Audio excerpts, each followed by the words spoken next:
Just because all the churches are doing that does not mean that it's correct. And because all churches are doing this and this church is doing that and this popular church is doing this, it means our church should do it the same way. No, that's not true. The Word of God requires for the pastor teacher to teach every day. So a lot of pastors fear that if they give you too much information, they're going to give it all away, and therefore they're going to run out of messages. Those who teach every Sunday, well, they have a sermon they're preparing. Oh, on Monday they prepare a little here for the sermon.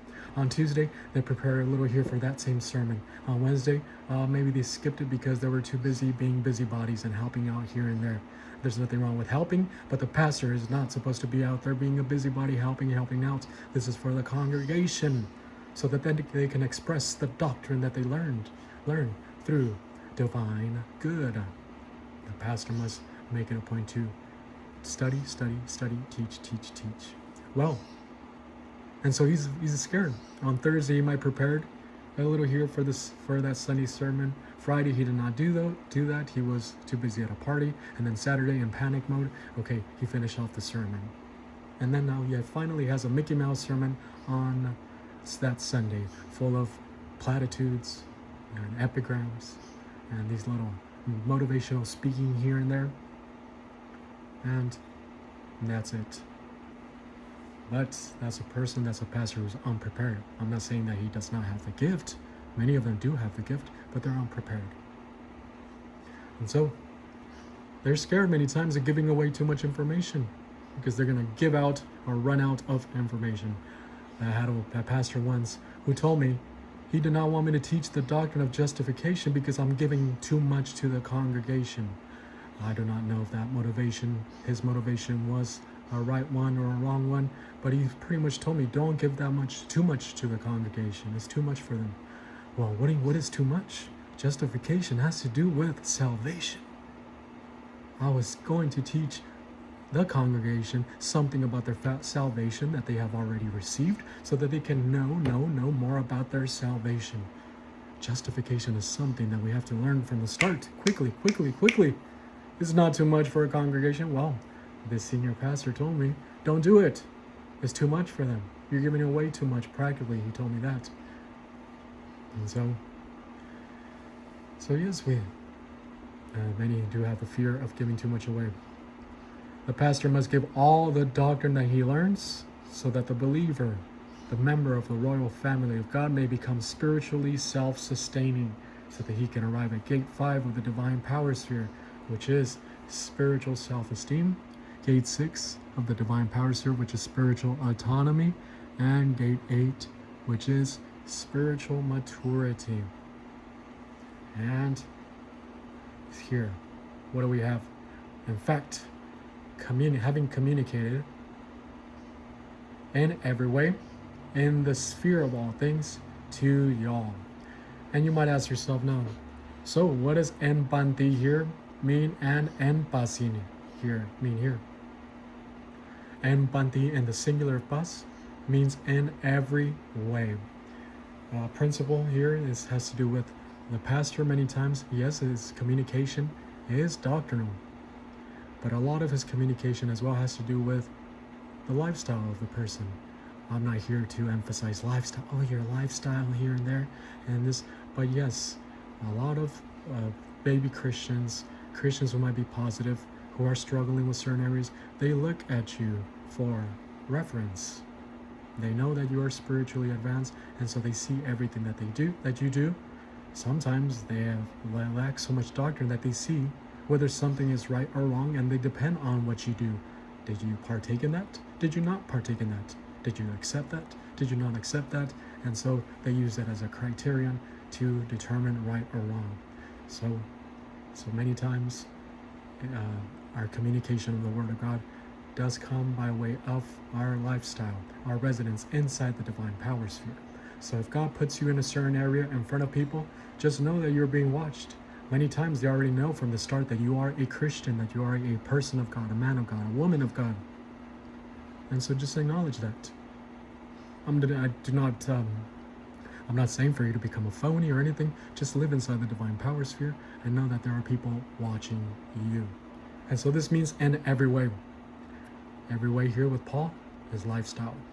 the fact that he humbled himself, not taking money from the Corinthians, because this would become a stumbling block to the Corinthians.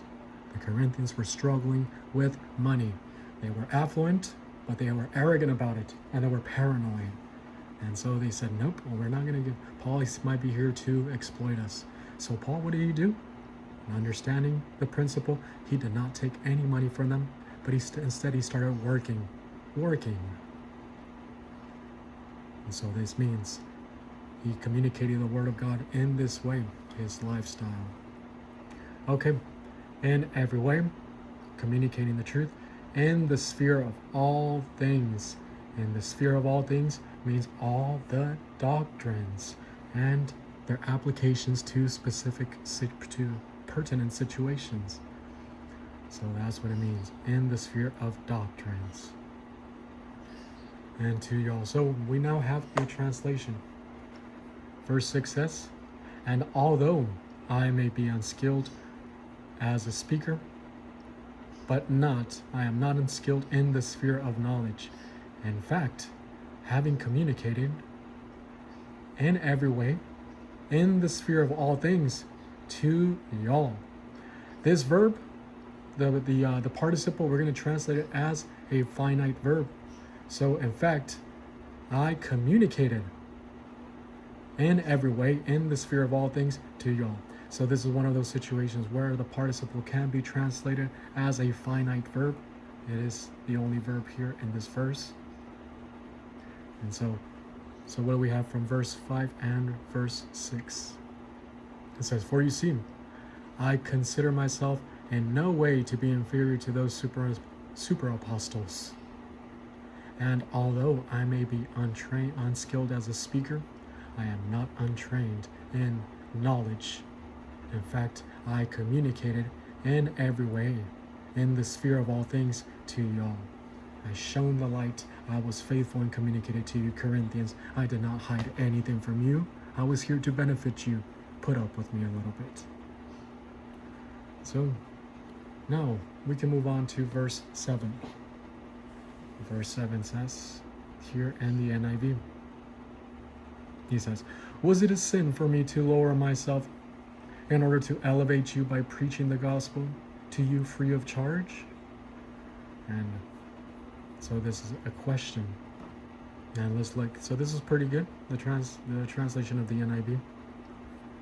Verse 7 says, let's look at the analysis of this verse. Verse 7. We have here this disjunctive particle a, but is used in the beginning of a sentence, is used as an interrogation. So we began with or, we translated or. So or, and then I don't know if you're looking for the nominative case. And if you're looking for it, you have not found it, you're right. Because we have only a verb. The nominative is omitted. And when the nominative case is omitted, we find it in the verb, obviously, because the verb is conjugated. Verbs in the Greek are conjugated. We have the first person, second person, third person. And so it's included inside the verb. First person singular. And so he, Paul, first person, he produces the action of the verb. Therefore, he would become the nominative case if you wanted to put it in there. Don't do it. This is the word of God. So I boieo. E boieisa. Aorist active indicative of boieo. And so this word boieo means to do, to produce. In contrast to prazo, later on you're going to find prazo. Prazo means to practice. Boieo means to produce. Many times to produce from something inside of you. Or did I produce? Aorist tense is a constantive aorist, collecting in one entirety all the times that Paul was there, humbling himself. In fact, that's what he's about to say, by humbling myself. Paul humbled himself so that the Corinthians can benefit from his teaching. The active voice, Paul produces the action of the verb, and the indicative mood is in interrogatory. This is an interrogation, interrogatory. He says, or did I produce? And then we have the accusative, direct object of hamartian. hamartian. Sin, in the singular. And it's inarticular here, pointing to the quality of the sin. Or did I produce a sin, a quality of sin, a certain quality of sin by doing something, by humbling myself? Notice something in case you're interested in the Greek. Hamartia is a feminine word, and so this would require hey as an article. Immediately you would think, okay, here, this is the article, hey, hamartian. But why is it not the article? Because look at the ending, this is the accusative. The article here, if it was really the article, hey, this would be nominative. But what do you know about the article and its noun? Is that they both have to agree in case, gender, and number. Here it does not agree in case. This would be the nominative, this would be the accusative, and we know that an article in the nominative and its noun in the accusative cannot go together. They have to agree in case. So that's one of the reasons why we know that this is not the article of hamartian. Just in case you wanted to, a little Greek information here. So literally, or did I produce sin? To make it smoother English, or did I sin? This is the question. Or did I sin? And now we have up here ahead, we have the present active participle of tapeinoo. Tapeinos means, or tapeinoo means to humble yourself, to lower yourself. Sometimes it could be used in negative sense, to be timid, as we saw the noun in the previous chapters, tapeinos, the timid one, the shy one. Okay. Or did I produce sin? Or did I sin tapeinon by doing something? Well, this is the participle. Present active participle. The present tense is a progressive present. It gives you the progressiveness of Paul humbling himself every day. While the constative over here, it just collects into one entirety, gives you just in one entirety, Paul supposedly sinning, but the participle here in the present gives you the progressiveness inside of that collective action, that entire action of the constative.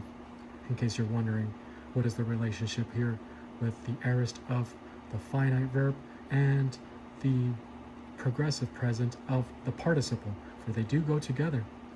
For this participle is circumstantial, modifying the main verb. Okay. So present tense is progressive for every day, humbling himself every day that he was with him, that he was with the Corinthians. The active voice, Paul produces the action of the verb, and the participle is circumstantial. It modifies the main verb, and part of the circumstantial verb participles, there are many different ones, and this one can be a circumstantial verb of means. Or did I sin by humbling, by means of humbling, by means of doing something? What? Humbling myself. And so that's how he's saying it. Because Paul, he received a lot of criticism. The Corinthians at first, they hated Paul, these negative ones, because, he just wants them. He just wants our money. And then when Paul did not accept the money from him, they hated him for not taking the money. Oh, we hate him. He does not want to take our money. Have you ever met someone who dislikes you so much, and he gives you a good excuse? He gives you a pretext, or I don't know, a reason for hating you. He does this, or he does not do this. Okay, and the moment that you stop doing that, he still hates you for changing your course of action. And so these are these negative Corinthians.